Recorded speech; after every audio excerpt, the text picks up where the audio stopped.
And you're going to see that the Lord is with us, the brothers that's doing this thing, and all the other brothers out there that's doing the same thing. Starting with the elder brothers, Elder Tahar, Elder Gabar, Elder Rakah, and all the rest of the brothers that's out there doing this work in sincerity and truth. That's teaching the same thing that we're teaching. You're going to see the Lord with them, because why? You're going to see all the tribes coming together. That's right. All right, but you know, it's a lot more on that, but I know you got some points on that, so yeah, you know, we could always we can go because brothers, I got some. It's a lot of meat. I got something to mess with you when you're ready to. Yeah, come. Well, this is dealing with about the perception of the Spaniards. The perception of the Spaniards had about the Native American Indians, Peruvian, and the Mexican Indians, and the misconceptions. Now, James Adair speaks about it on page 222. It says, if any English reader have patience to search the extraordinary volumes of the Spanish writers, or even those of His Catholic Majesty Chief. Hey, I'm sorry, brother. And the key word there, it says to have patience. Now, I ain't got the patience as this brother got. This brother got, the Lord blessed him with that. That's a gift. When the scriptures speak about gifts, this brother got, I mean, you know, we all got patience because the Spirit has us where we do research, but this brother, the Spirit get it to where he'll go into some books that we didn't even know about. And he'll sit there and sift through the bones and pull that motherfucking meat right off of it, man. That's right.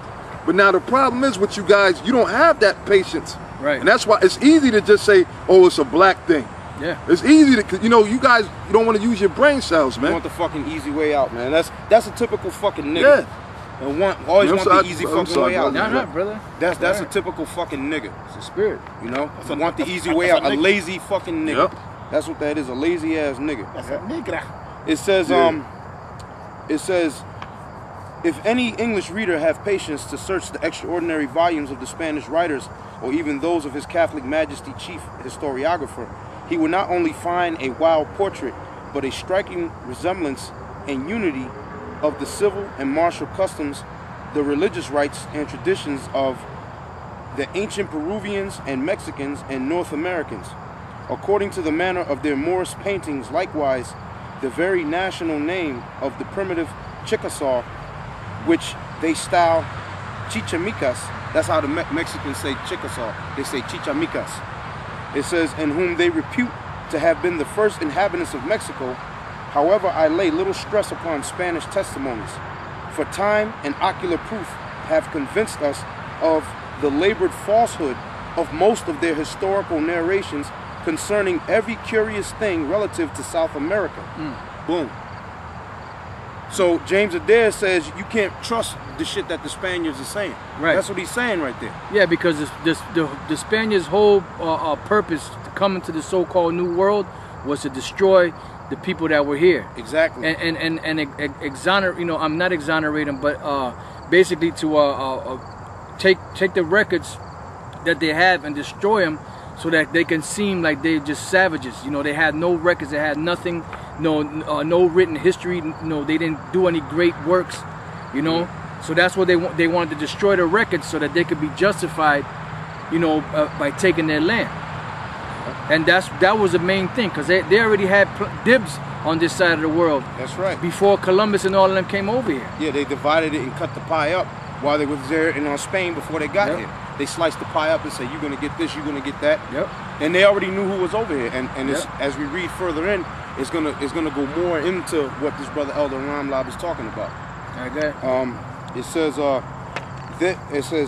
they were so divested of those principles inherent to honest inquirers after truth, that they have recorded themselves to be a tribe of prejudiced bigots striving to aggrandize the Mohammedan valor of about 900 spurious Catholic Christians. In other words, they set out to set prejudices about the Native American Indians and the Peruvian Indians and the Mexican Indians amongst the Catholics, the so-called Catholics, to already have that inbred hatred for them before they even met them. That's what that's dealing with. Then it says, under the patronage of their favorite saint, a person by whom heaven designed to extirpate those two great nominal empires of pretended cannibals. So they lied and said that they were cannibals. Yeah, they said the Carib Indians were cannibals. fucking lying sack of dog They even shit. said that about the Mexicans, that they were cannibals. And that's nothing but a fucking lie.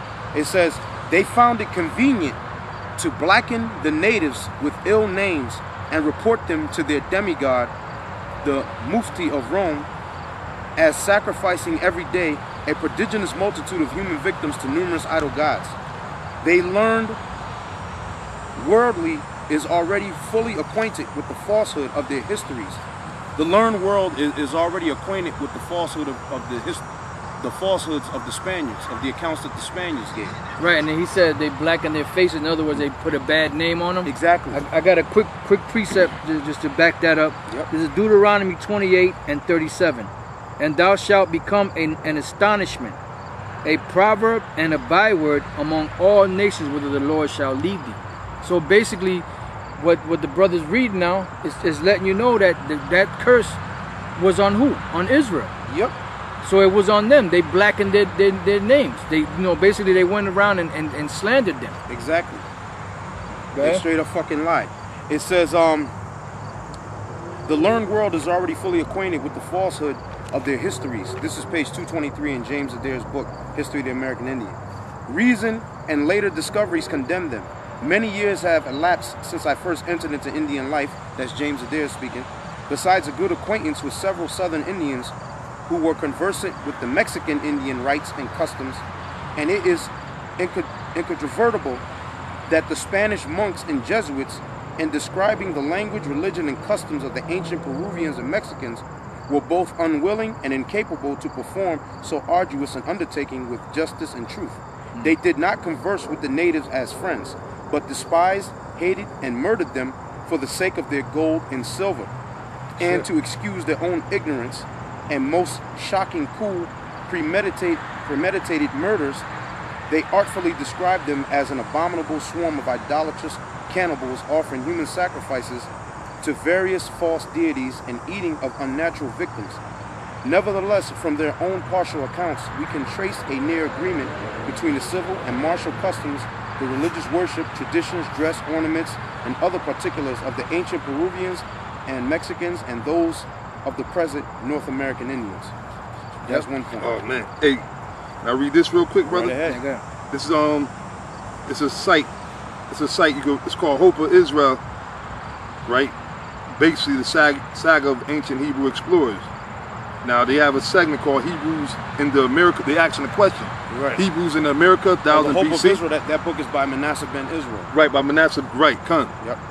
So it says, in 1973, I visited with Dr. Joseph Mahan in Georgia, an expert in ancient Indian ethnology of the southeastern Indians of the United States.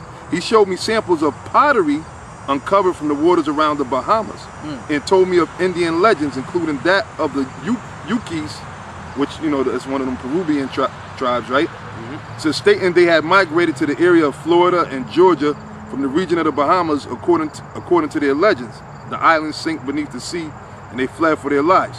These same Yukis later migrated to the Oklahoma Territory, where they eventually settled down. Amazingly enough, they show strong evidence that they had contact with the old world in historic times. They have a custom which is unique among the American Indians. They are racially and linguistically different from their neighbors, which they go off a bit there. Yeah. You know, because I mean, each tribe they had like a dialect, but they all spoke Hebrew. They had their own slang amongst each other when they spoke Hebrew. Which goes back to the scriptures, That's right. as we brought out in the other show. Just like Judah, Benjamin, and Levi right now. Benjamin speak English, but Benjamin got crazy ass English. They speak it like with that patois and proper English, like joined together. Yep. And Jake slang in the 70s, they called it jive. Right. Or we call it slang, hip talk, jive, whatever. Then Ephraim got the way they speak, they call it Spanglish. Yep. Which is fucking English and Spanish. Mixed and they'll together. say something mixed together and you won't know what the fuck they talking about. Yep. And sometimes, even with the so-called West Indians, even amongst them, they got a different slang. Yep. Because the From Trinis different- is different you know? from the Jamaicans, is different from But the they, Barbadians. but they're the same. But they're the same tribe. Exactly. Same thing with the Latin tribe. Same thing like with Jake. Jake up north talk different. Sometimes a so-called Negro up north, you can't understand a Negro from down south. That's right. And they both speak in English, but it's with a different dialect. So that's the same thing that was with the tribes, like the brother was saying. So now it says, it says, going back to these Indians, these Peruvian Indians, it says they have a custom which is unique among the American Indians. It says every year on the 15th day of the sacred month of harvest in the fall, they make a pilgrimage. For 8 days they live in booths with roofs open to the sky. That's the Feast of Tabernacles. Come on, man. Sukkah. Where'd they get that from? You know? Because they're Israelites.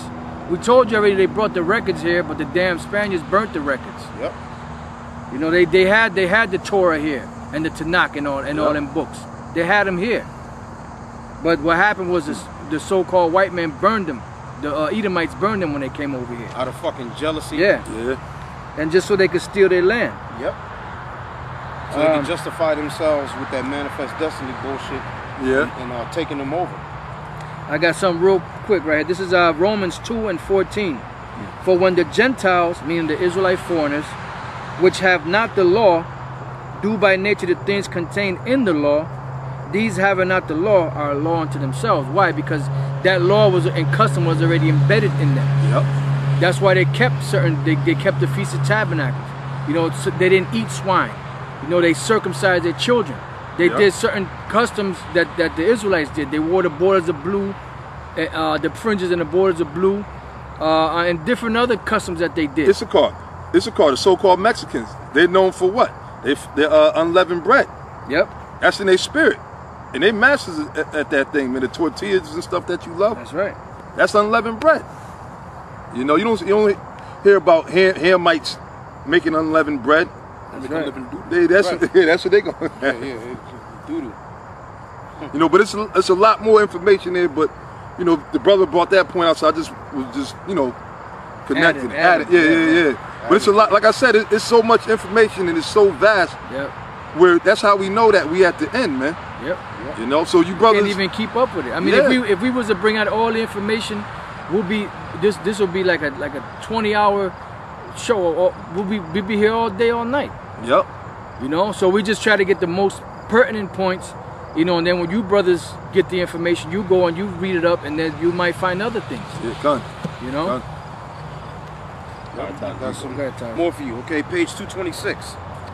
It says here, although this legendary writer has transcended the bounds of truth, in other words, just lied. In other words, he just sensationalized and lied about the shit.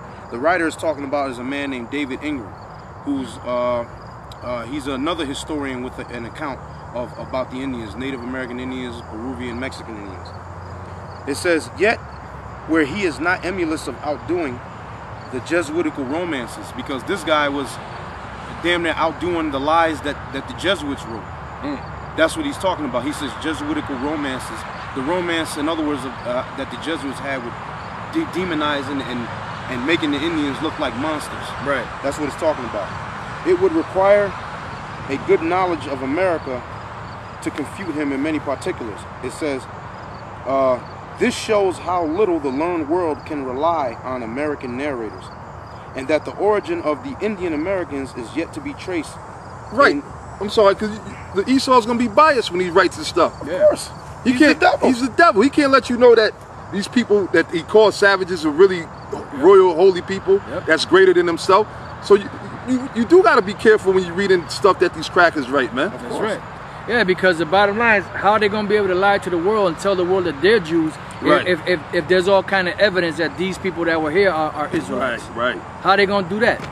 That's why they suppressed records on Judah, Benjamin, Levi, you know, the so-called Negroes, West Indians, Haitians, you know, so that people wouldn't wake up to them, because they won't be able to lie to the world if everybody knows the truth of who the tribes are. It says, American narrators, in that the origin of the Indian Americans is yet to be traced in a quite different path to what any of those hyperbolical or wild conjecture writers have prescribed. In other words, the real history of the American and South American Indians is totally different from what a lot of these American writers and different people have actually said about them. Right. It's in another direction. It says the Spaniards have given us many fine polished Indian orations, but they were certainly fabricated at Madrid.